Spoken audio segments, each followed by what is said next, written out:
Well, happy Labor Day week to all you those out there watching this. Like I said, this is a pre-recorded. We are away. If you've enjoyed the programming on this network, QTcast, and on this show, Madman with the Show, smash on that like, hit that subscription button. Thank you for being there for us. Well, I tell you, we're trying with this week that we were off. We chose a couple storylines and stuff like that. We were a little behind with. This one is the one that stands out the most of all the stories, and I love doing this. Now, if we go back to the mid 1980s, about 1984. You had some great stuff then. You got some great movies. We were well underway with the Star Wars trilogy. You had the Jaws. Halloween, a lot of great films out there. Now, there were some films that stood out that just, they were good films. It did okay. Movies like Blue Thunder, a couple others that are on there. They just didn't get got a release, didn't get a major release. And still, you can catch them every once in a while on HBO or one of the other streaming sites as well. But one did stand out the most. It should have gotten a lot more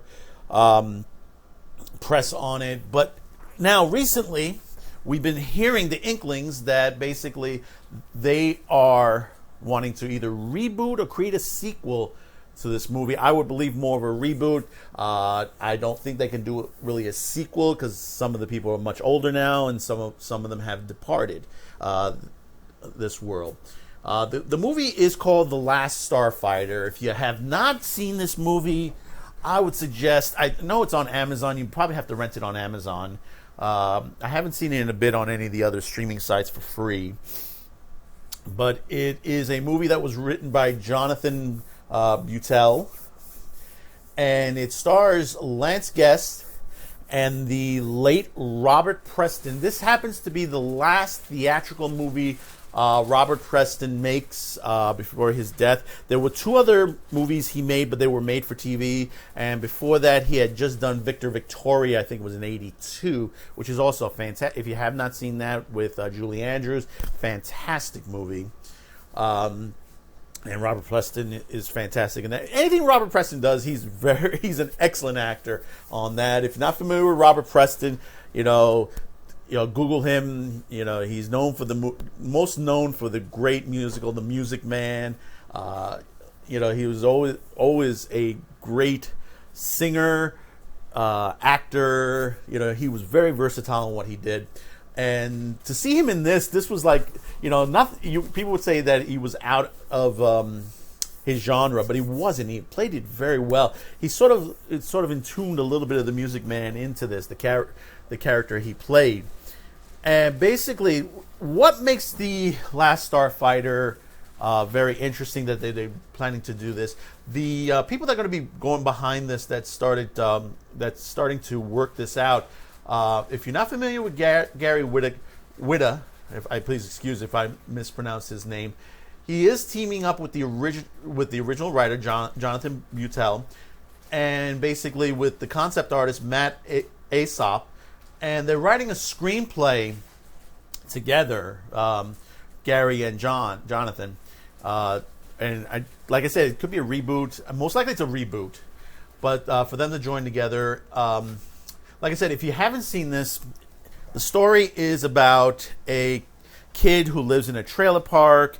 He's trying to, find his niche in life.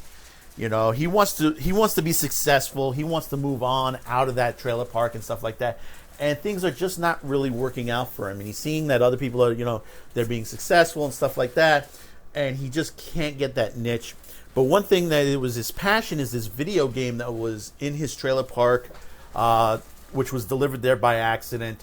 It was called The Last Starfighter. And basically he plays it constantly day in and day out. Now getting back to the story itself. One night he defeats the game finally, gets a big high score, and later that night he's visited by a man in a strange car that's offering him a deal.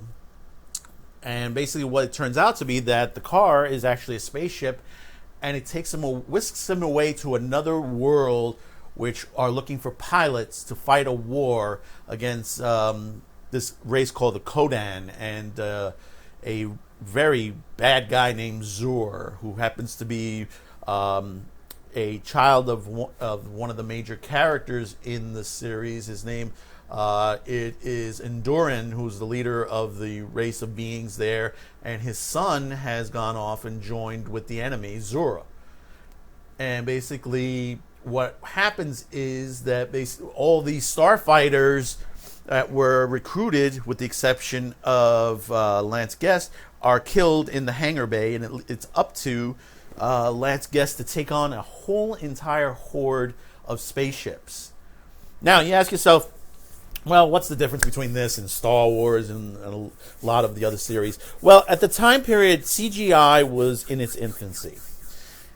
This movie cost about $15 million to make, and it grossed about almost $30 million, which, back then was okay. It was all right. Nothing too great. It should have done better. For the reason is, this movie, for its time period, was the heaviest made in today, CGI. Today, the CGI movies we see today are average. You see a lot, the Avengers and stuff like that. There are not too many working model space series out. Everything's all CGI'd. But for 1984, to have a movie of this scale level, especially done in $15 million, which is not a lot for that time period. Well, actually, you could say it's a lot, but it's not really a lot. From today's standards, when you look at the movie, you're like, oh, look at the cheesy special effects. But back then, that was cutting edge. And to see a movie which was mostly heavy CGI'd, there were no, there were no models used in this movie. It was all 100% CGI'd. All the fight scenes, and as you can see on the screen right now, one of the fight scenes that's from the movie itself, you could see for yourself. It's it was well done. Advanced for its nature. Now there are some new sheets that have been coming out, some concept art, and basically when you look at it, these are the concept that they're looking at, and it's not too far off from the original movie itself. Can it work? If the script is done right, and I think they're in the right direction with the two people that can do it. When you look at Jonathan Butel, he wrote the original, and then now you got the screenwriter from Rogue One also in there. You might get a blockbuster out of this one finally, because the original should have been a major blockbuster, and it was kind of cheap. When you look at it now, you say to yourself, it's kind of cheesy for the 80s. And there was a lot of science fiction movies of that nature. But nothing is heavy CGI'd as this. And, it was... I saw this in the movie theater. And back then, this is before IMAX and stuff like that. To see it on a big screen, I can imagine these days if they really give it a good remaster, it would look great on an IMAX screen. So, comment below. Tell me what you think of this. Have you heard of this movie, The Last Starfighter, before? Because, like I said, it's not a long movie. It's about 140 minutes. It's not 140 minutes. 1 hour and 41 minutes.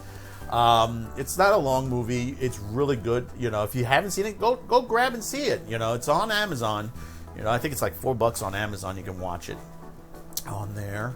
Don't forget, we are on mindsandgab.com. Thank you. Thank you for tuning in. We'll be back Monday. I don't know when this episode will be fitted into the week. I don't know if it's going to be Tuesday, Wednesday, Thursday. We'll see what happens. Thank you for tuning in. This is Zane, Man with the Show, on Q2Cast TV. And continue watching, continue subscribing. Thank you.